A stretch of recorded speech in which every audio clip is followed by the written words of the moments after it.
السلام عليكم أصحابي نحرستو سيدا وذا أغنهي وعلى مهوران haddaba muuqaalkina maanta waa qaybtiisii lixaad ha ilaawin in muuqaalka la gareeso nagu soo beetidna aan u sii dhaadhacno muuqaalkina maanta ninkan ayaa miirbeelay kadib markii uu cunto u cunayay ku istaagtay balse dadkii goobta joogay ayaa u fidiyay gargaar ugu dambeyntiina xaaladiisa ayaa noqotay mid wanaagsan ninkan cagafta wata ayaa ciyaalkan yaryarkaahi iskurgooyinka ay wataan ugu soo beeciyeen cajiibiga dheh macalinkan ay maanta ku beegan tahay maalinta dhalashadiisa balse ma uusan filayn in lama filaan u sameeyay ardadiisa isagoona qaab dareen leh uga falceliyay islaantan bukaankahi ayaa maanta dhalashadeedu ku beegan tahay balse qoladii caafimaadka ee kalkaalisooyinka ayaaba u sameeyay isku soo bax yar iyagoona ku hadlaaqaya dhalasho wacan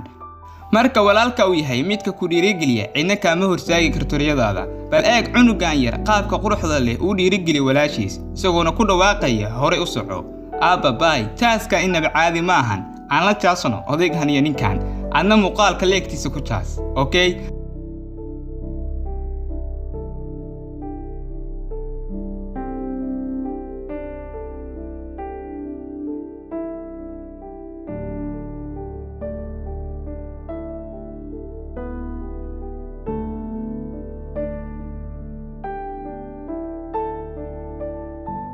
aan daawano gabadhan yar sida ay ugu heesayso walaasheed ka weyn taasoo muujinaysa jacaylka ay u qabto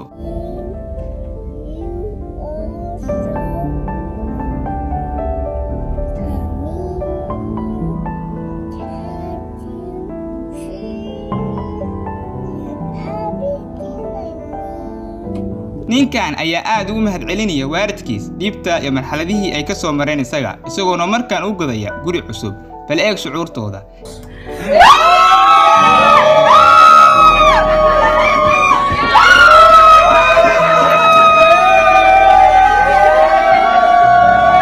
dhalinyaradan ayaa aabbahood u yimid si lama filaan ah iyagoona soo jaray masaafo dhan 3,000 mayl si ay uga qayb qaataan xafladda dhalashadiisa ee 6aad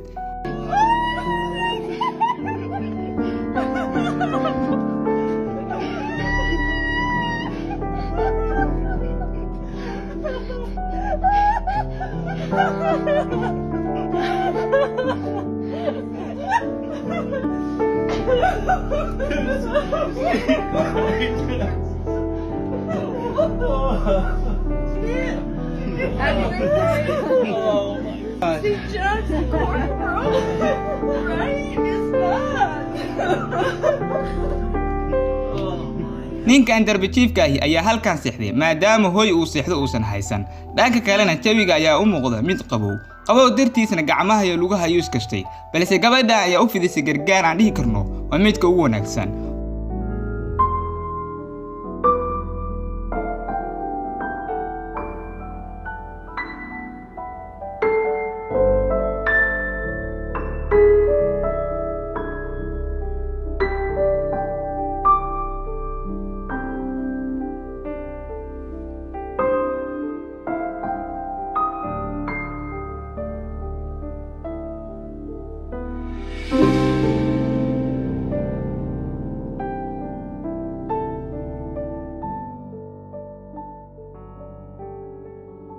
واو ninkan dhalinyaradahi inaba caadi ma ahan runtii ciyaalka ayuu ka farxinaya kaliya ciyaalka ma ahe xitaa dadka waaweynba shaqo wacan ninkan waxa ka muuqda daruuf aad u bahsan haddana ninkan dhalinyaradahi ayaa go'aansaday inuu timaha u jiro si bilaash ah cajiibiga dheh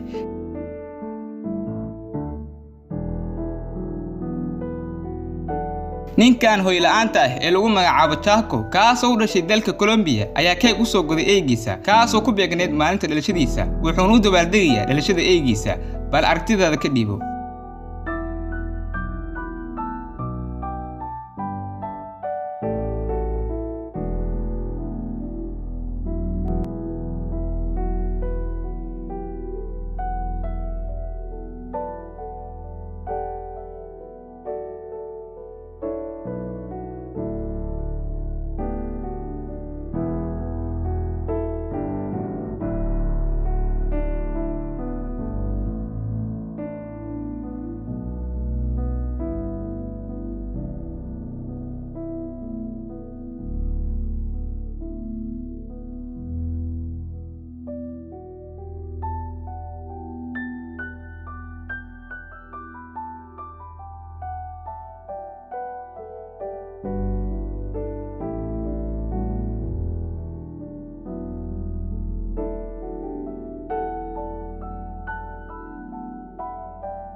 dabcan ninkan kuma jiro xaalad xasiloon waxaana ka muuqda walwal iyo walbahaar balse eegiisa ayaa laabta geliyay taageerahan ayaa in badan soo daba socday baska ay saarnaayeen ciyaartooyda kooxda Manchester City nasiib wanaag tababare Pep Guardiola ayaa siiyay funaanada kooxda bal eeg shucuurtiisa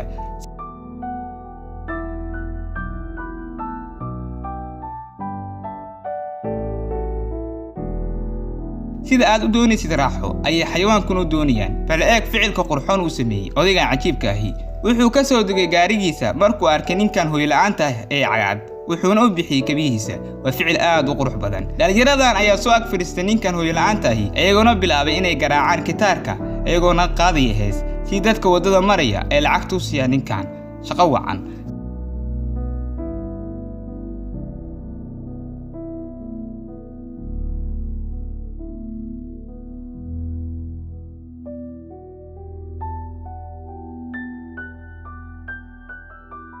jacaylka dhabta ahi waa kan odaygan eeg wuxuu timaha u saleynayaa waa xaaskiisa iyadoo ku jirta cusbitaalka cajiib iga dheh waxay cusbitaalka ula cararayeen cunugooda kaas oo mirbeelay waxayna gaariga ku wadeen xawaare aad u sareeya balse booliiska ayaa soo dabagalay gaarigana istaajiyay balse markuu arkay askarigii arinta taagan ayuu gaariga booliiska kula cararay cunuga cusbitaalkana geeyay isagoo ku waday xawaare aad u sareeya ardayda jaamacadda UK University ayaa lacag dhan 1500 pound iska soo aruuriyay si ninkan nadiifyahay isaga iyo xaaskiisa u aadaan dalka Jamaica oo ay joogaan heladooda taas bedelkeeda ininta ayuu haysan waayay ardaydu shaqo fiican ay qabteen hooyadan ayaa markii aragtay wiilkeedu ku baasay imtixaanka farxad iyo dabaaldeg ay la badbooday maadaama wiilkeedu noqonayo lawyer ama qareen wuxuuna jawigu isku bedelay mid aan inaba caadi ahayn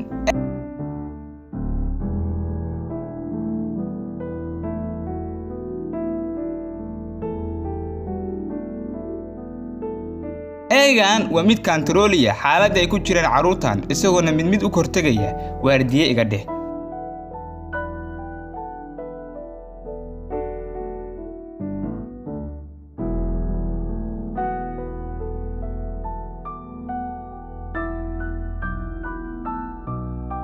wali jawiga roobka sidaan kale ma waraxaystay adigoo waliba faraxsan waa xaaladda ninkan uu ku jiro askariga militariga ahi ayaa lama filaan uga dhigay aabihiis imaanshihiisa maadaama waqtiyo badan isku dambeysay aragtidooda halka aabihiina lama filaankii ku noqday u qaadan waa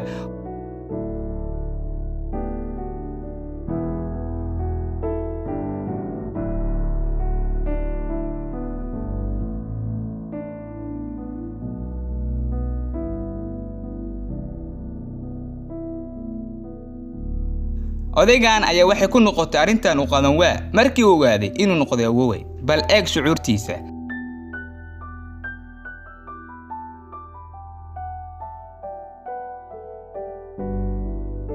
sarkaalkan booliiska ayaa odaygan socod ku dhibay u soo gaday gaari curyaankan ee cidna aysan kugu wadaynin ee isagu iska soconayo Soomaalidu waxay ku maamaadaa baryo badan iyo bugto badan waa la isku nacaa shaqo wacan askari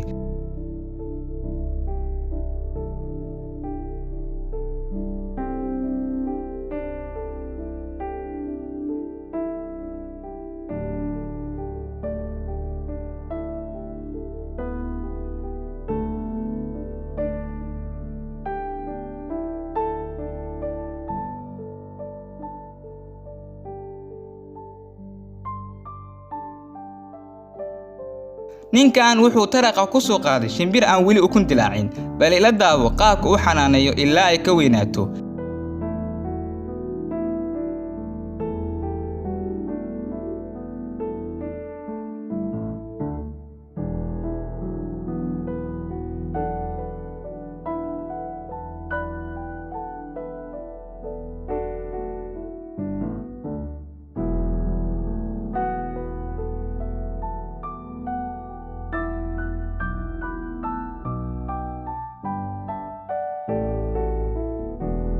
halkaas ayuu ku joogaa muuqaalkiina maanta muuqaaladana keedar ahaan ku soo jiitay adiga ahaan is aragti dambe oo xiiso leh